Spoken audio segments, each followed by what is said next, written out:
Hello बच्चों, आज class 8 में हिंदी विषय में हम लोग पढ़ेंगे बिहारी के दोहे। ठीक है ना। बिहारी जो है वो रीति काल के श्रृंगारिक कवि हैं और बिहारी के दोहों को गागर में सागर भी कहा जाता है। गागर में सागर का मतलब हुआ कि बहुत थोड़ी से शब्दों में वो बिहारी जो है वो बहुत बड़ी बात कह जाते थे, यानी बहुत बड़ी सीख जो है वो बहुत कम शब्दों में दे जाते हैं।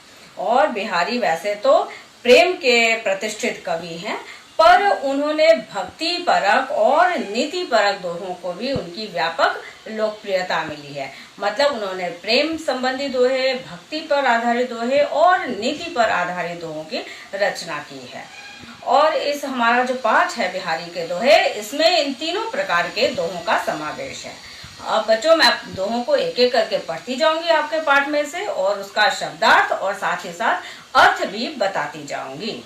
चलिए अब शुरू करते हैं पहले दोहे से।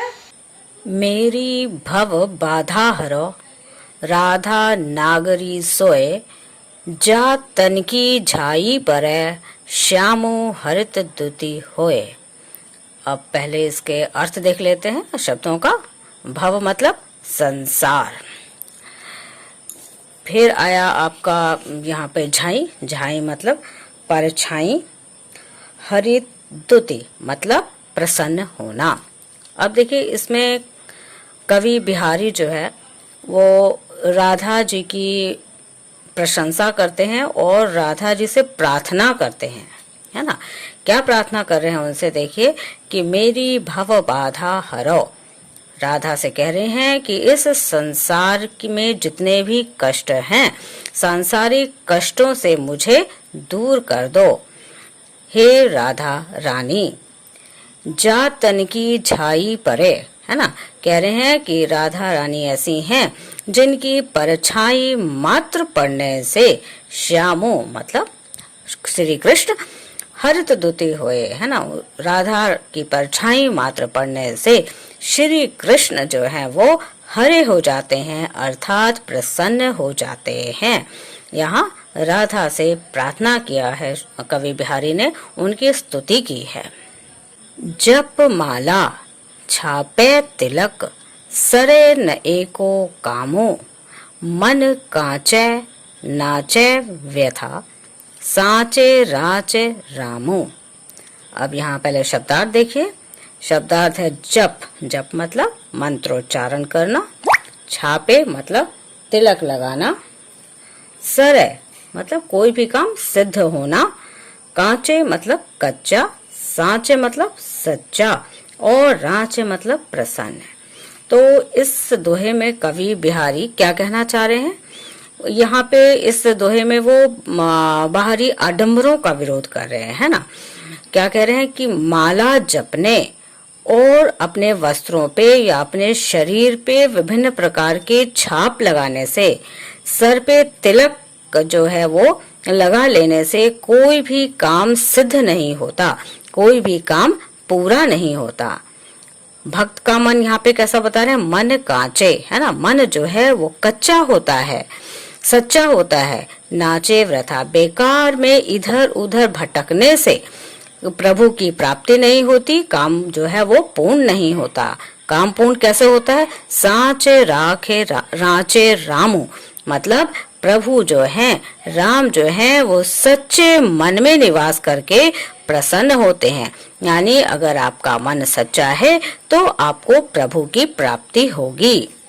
बतरस लालच लाल की, मुरली धरी लुकाई, सो करे भौ हनु हसे, दैन हने कहे नटी जाई।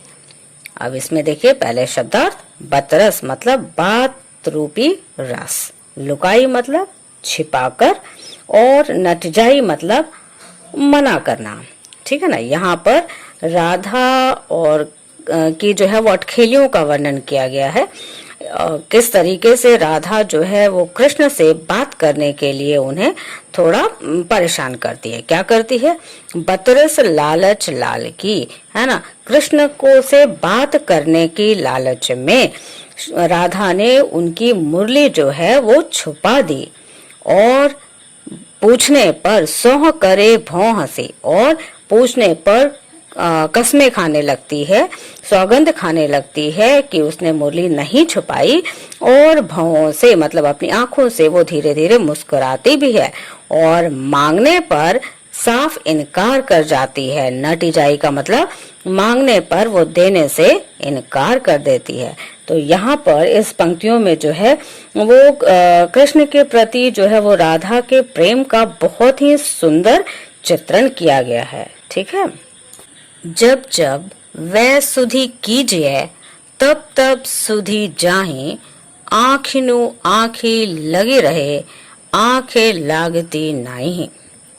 अब पहले बच्चों इसमें शब्दार्थ हम इसमें भी देखते हैं।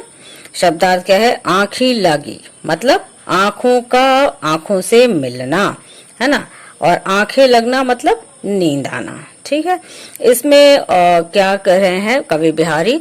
राधा के बारे में वर्णन कर रहे हैं कि राधा कह रही हैं कि जब जब कृष्ण की सुध आती है तब तब जो है वो उनकी आंखों में, या कृष्ण की जैसे ही उन्हें याद आती है तो कृष्ण की छवि जो है वो उनके मन मस्तिष्क में अंकित हो जाती है, और वो अपनी सुध बुध जो है वो खो देती है, और आंखें लगी रहे, आंखों में, उनकी आंखों में श्री कृष्ण की छवि जो है वो अंकित हो जाती है, श्री कृष्ण की ही छवि दिखाई देती है, और इसीलिए उनकी आंखों में नींद भी नहीं आती है।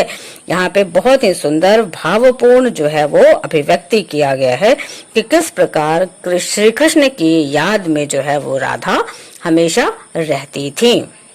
नर की अरु नल नीर की गति एक करी जोए, जैतो नीचो हवे चले तैतो ऊंचो होए।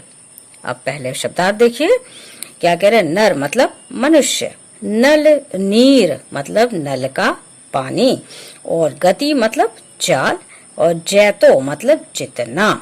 अब देखिए इस दोहे में कवि बिहारी मनुष्य की और नल के जल की दशा एक सी ही है ना, ऐसी बात बता रहे हैं। कवि बिहारी कहते हैं कि ये जितने ही नीचे होकर चलते हैं, मतलब नल और जल नल और मनुष्य जितने ही नीचे होकर चलते हैं उतने ही वो ऊंचे या ऊपर उठते हैं।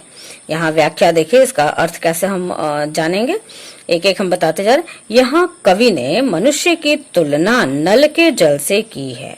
मनुष्य का स्वभाव जितना ही नम्र और अभिमान रहित होता है, वह औरों की नजर में उतना ही ऊंचा उठता है। जिस प्रकार की नल का पानी जितना ही नीचे से होकर चलता है उतना ही ऊंचे उठता है।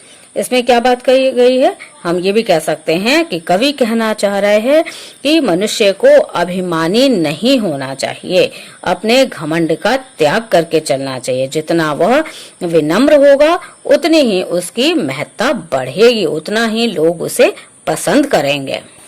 संगति सुमति न पावही, परे कुमति के धंध, राखो मैली कपूर में हींग न हो सुगंध। अब देखिए यहाँ पे पहले शब्दार्थ देख लीजिए। संगति मतलब साथ में सत्संग, और सुमति का मतलब क्या होता है? सद्बुद्धि। ठीक है। इसमें क्या कवि बिहारी कहना चाह रहे हैं? कहते हैं कि जो व्यक्ति बुरे होते हैं वे सज्जनों के समीप रहकर भी बुद्धि को प्राप्त नहीं करते हैं, मतलब वो बुद्धिमान नहीं हो जाते हैं।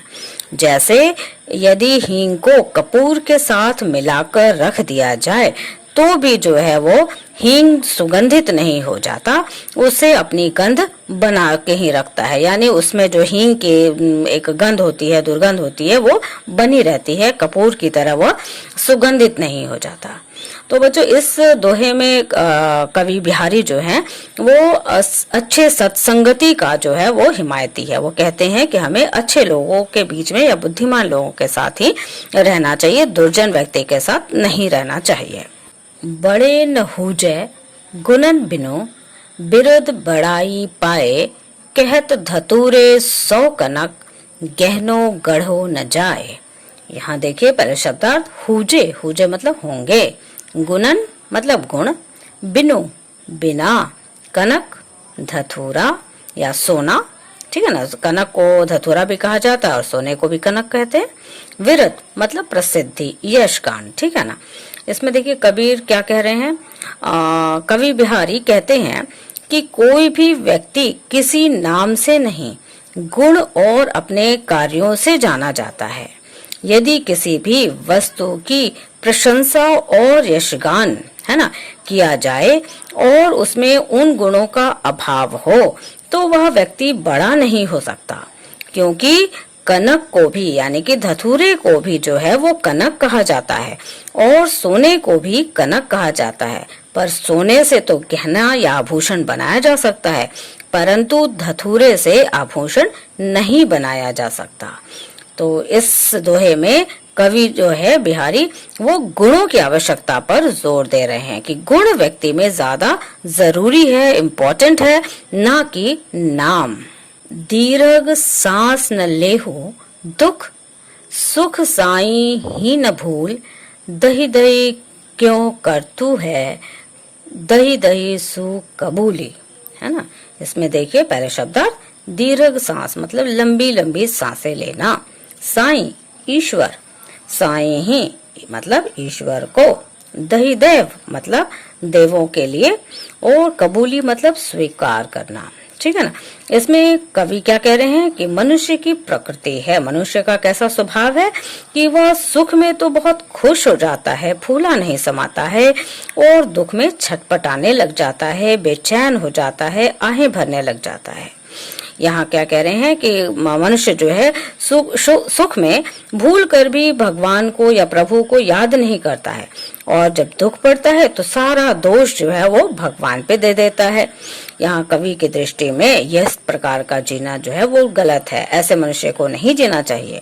वो क्या कह रहे हैं कि मनुष्य को इस प्रकार जीना चाहिए कि वह दुख में धीरज रखे, गंभीर रहे और थोड़ा धैर्य रखे, और सुख में परमात्मा को हमेशा याद करते रहे। यानी दोनों सूरतों में, जब हमें दुख हो या हमें सुख मिले, दोनों भगवान सूरतों में हमें भगवान का स्मरण हमेशा करना चाहिए, ठीक है।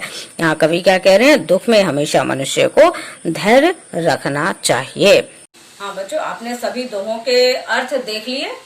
अब इन अर्थों को आप लिखने का प्रयास कीजिएगा, दोहों को भी याद करने का प्रयास कीजिएगा, और कुछ शब्दार्थ आपकी पुस्तक में है, उन शब्दार्थों को भी याद कर लीजिएगा।